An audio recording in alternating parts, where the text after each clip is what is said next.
ভাইয়া কেমন বিক্রি চলছে? ভালো চলতেছে এইবার। ভালো চলছে না? ভালো আছে। হ্যাঁ। সমস্যা নাই। এটা কি দোকানের নাম কি এটা? মামুন গার্মেন্টস। পবিত্র ঈদ উল ফিতরকে সামনে রেখে গাইবান্ধার সুন্দরগঞ্জসহ আশপাশের বাজারগুলোতে জমে উঠেছে ঈদের কেনাকাটা।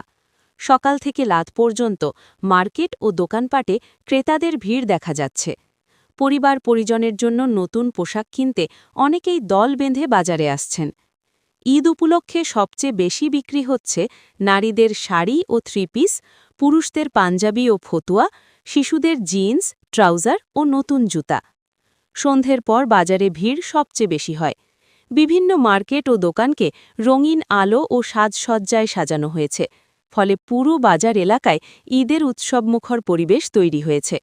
এছাড়া ফুটপাতেও অস্থায়ী দোকান বসেছে, যেখানে কম দামে পোশাক কিনছেন অনেক ক্রেতা।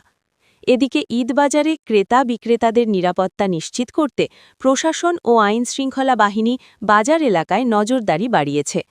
সংক্ষেপে বলা যায়, ঈদকে ঘিরে সুন্দরগঞ্জের বাজারে এখন উৎসবের আমেজ। নতুন পোশাক, জুতা ও নানা সামগ্রী কিনতে ক্রেতাদের ভিড়ে মুখর হয়ে উঠেছে মার্কেট ও বিপণী বিতানগুলো।